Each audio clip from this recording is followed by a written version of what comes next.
வரும் ஏப்ரல் மாதம் இலங்கை செல்கிறார் பிரதமர் மோடி. திரிகோணமலை மாவட்டம் சம்பூரில் அமைக்கப்பட்டுள்ள சோலார் மின் நிலையத்தை திறந்து வைக்கிறார்.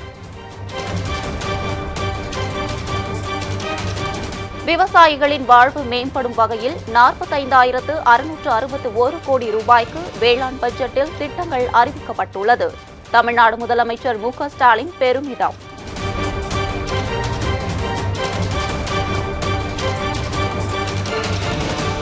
கரும்புக்கான ஆதார விலை 349 ரூபாய் அதிகரிக்கப்படும். நெல் சாகுபடி பரப்பை அதிகரிக்க சிறப்பு தொகுப்பு திட்டம் செயல்படுத்தப்படும் என பட்ஜெட்டில் அறிவிப்பு.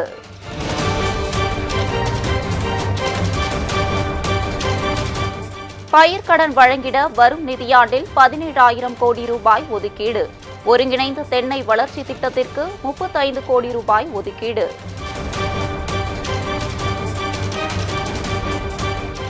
தமிழகத்தில் முந்திரி சாகுபடியை ஊக்குவிக்க முந்திரி ஏற்றுமதி வாரியம் அமைக்கப்படும். மழையில் நெல் நனைவதை தடுக்க நவீன சேமிப்பு வளாகங்கள் அமைக்கப்படும் என உறுதி.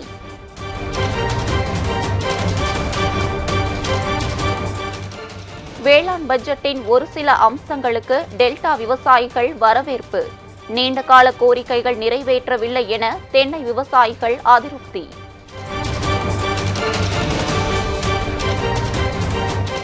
வேளாண் பட்ஜெட்டில் விவசாயிகளுக்கு பயனளிக்கும் திட்டங்கள் எதுவும் இல்லை. அதிமுக ஆட்சியில் செயல்படுத்திய திட்டங்களை முடக்கிவிட்டதாக எடப்பாடி பழனிசாமி குற்றச்சாட்டு.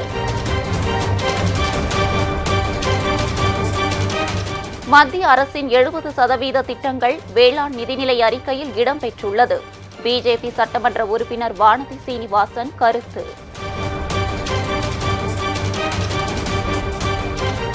தொகுதி மறுவரையறைக்காக அண்டை மாநிலங்களுக்கு குழுவை அனுப்பும் ஸ்டாலின், முல்லை பெரியாறு காவிரி பிரச்சினைக்கு குழுவை அனுப்பாதது ஏன்?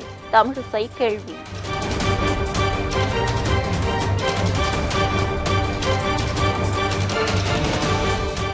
எடப்பாடி பழனிசாமியை நேரில் சந்திப்பதை தவிர்த்த முன்னாள் அமைச்சர் செங்கோட்டையன், அவரிடமே காரணத்தை கேளுங்கள் என இபிஎஸ் பதில்.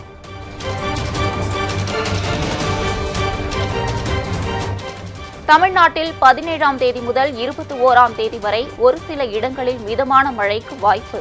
வெப்பநிலையும் சற்று அதிகரிக்கும் என வானிலை மையம் தகவல்.